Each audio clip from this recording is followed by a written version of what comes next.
Bienvenidos a este análisis visual. Hoy vamos a quitarle todo ese filtro de Hollywood a los agentes secretos para mostrarles cómo es realmente el crudo y peligrosísimo mundo del espionaje histórico. O sea, vamos a meternos de lleno en un universo increíble donde, créanme, la información vale muchísimo más que cualquier arma, y las lealtades están escondidas bajo 1000 capas de engaño. Bueno, para arrancar con este recorrido, tenemos que hacernos una gran pregunta. ¿Los espías de la vida real, los que operan de verdad en las sombras, realmente superan a los que vemos en el cine? A lo largo de esta explicación, vamos a descubrir que sí, la verdad de las operaciones encubiertas casi siempre supera cualquier guión de película y de formas bastante oscuras y fascinantes.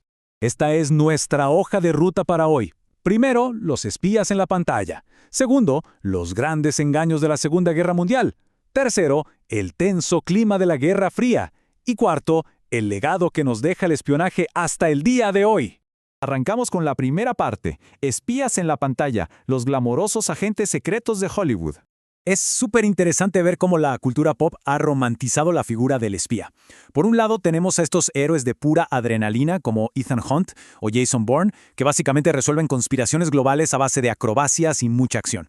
Después está, obviamente, James Bond, que el escritor Ian Fleming creó en plena Guerra Fría como el símbolo máximo de la elegancia y el peligro. Y claro, también tenemos perfiles mucho más metódicos, como George Smiley. Él nos da una visión más tranquila, más analítica, y muestra el enorme desgaste psicológico que realmente tiene este trabajo. Pero a ver, el contraste entre la ficción y la realidad es enorme. En el cine vemos trajes caros, explosiones, martinis y persecuciones a toda velocidad.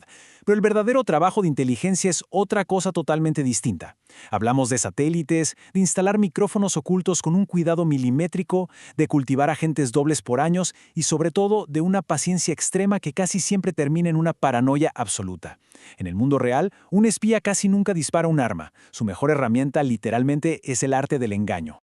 Pasemos a la sección 2, engaños de la Segunda Guerra Mundial, las mentes maestras que cambiaron la historia. Miren esta línea de tiempo.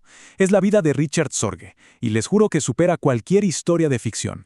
Sorge nació en el Imperio Ruso, de padre alemán, y de hecho peleó y fue gravemente herido defendiendo a Alemania en la Primera Guerra Mundial.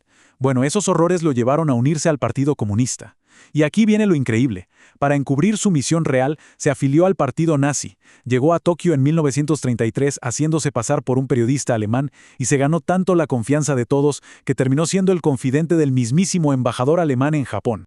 Y toda esa infiltración profunda dio un resultado monumental en 1941. Sorge logró enviarle a Moscú un dato clave que cambiaría todo. El imperio japonés iba a concentrarse en su ofensiva en Asia y no iba a atacar a la Unión Soviética ese año. O sea, con ese simple mensaje estratégico, Stalin pudo mover rápidamente a miles de tropas desde Siberia hacia el frente occidental.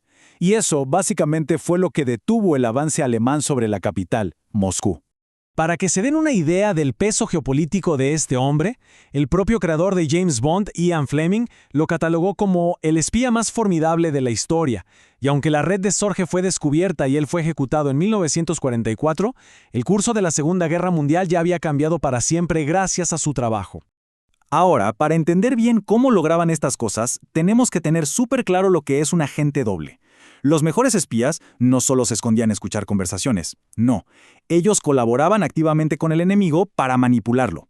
Fingían total lealtad al otro bando, se ganaban su confianza y así controlaban qué información llegaba, guiando las decisiones de sus rivales directo hacia el desastre. Y el ejemplo perfecto de esta genialidad es el español Joan Pujol, conocido por los británicos como el agente Garbo. Imagínense esto. Desde una oficinita, Pujol se inventó de la nada una red falsa de 22 subagentes. Pasó años mandando informes a los alemanes, mezclando datos reales con retrasos calculados para que le creyeran absolutamente todo.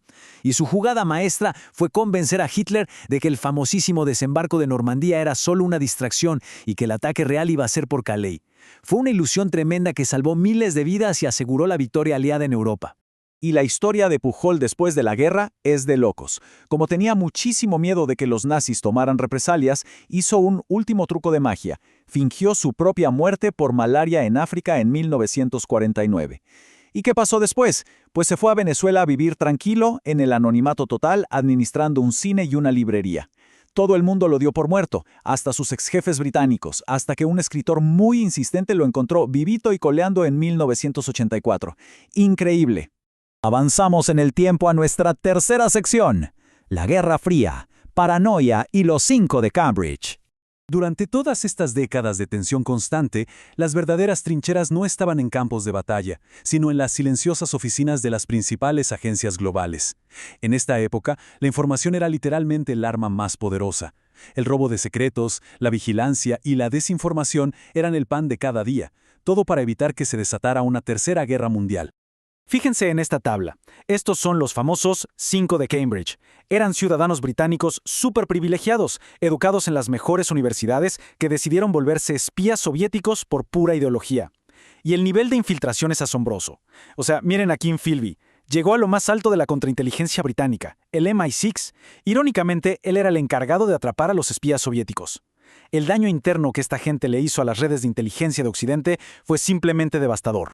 Y claro, para sostener todas estas radios globales, la Guerra Fría desató una carrera tecnológica vertiginosa. Aquí es donde nacen los famosos dispositivos que tanto nos gustan en las películas. Empezaron a usar satélites espía, micrófonos minúsculos, cámaras miniaturizadas y sistemas de cifrado súper complejos. Toda esta locura tecnológica sentó exactamente las bases de la vigilancia moderna que todos conocemos hoy. Pero no podemos olvidar que detrás de toda esta tecnología, el costo humano era terrible. Lo vemos clarísimo en casos como el de Aldrich Ames, un agente de la CIA que traicionó a su país y decidió venderles secretos a los soviéticos. Y no fue solo un tema de filtración de documentos. Las revelaciones de Ames provocaron directamente la captura y muerte de un montón de informantes que se estaban jugando la vida trabajando para Occidente. Y es que los riesgos eran tan altos que bordeaban lo apocalíptico. Un ejemplo dramático es el de los Rosenberg, ciudadanos estadounidenses que fueron ejecutados en 1953 por pasarle datos nucleares ultrasensibles a la Unión Soviética, acelerando su programa atómico. En esos años, el éxito o fracaso de un solo espía literalmente podía inclinar la balanza hacia la aniquilación mutua. Llegamos a nuestra última sección, el legado del espionaje, ecos en la era digital. Toda esta paranoia intensa de la Segunda Guerra y la Guerra Fría no desapareció por arte de magia, simplemente evolucionó. Los micrófonos y seguimientos de antes ahora son rastreos digitales y algoritmos. El maletín con documentos se transformó en guerra cibernética. Pero el altísimo costo psicológico de vivir mintiendo sigue siendo el mismo, y es por eso que la figura del espía nos sigue fascinando tanto en libros y películas contemporáneas, manteniendo el mito más vivo que nunca. Para cerrar este análisis, vale la pena hacernos una pregunta. Si en el pasado estas agencias lograron orquestar infiltraciones masivas e invisibles solo con teléfonos y papeles, hoy, en plena era digital, ¿qué secretos monumentales podrían estar moviéndose en silencio por nuestros sistemas globales sin que tengamos la más mínima idea? Definitivamente es algo que nos invita a repensar nuestra realidad y preguntarnos quién podría estar caminando hoy entre nosotros, en las sombras.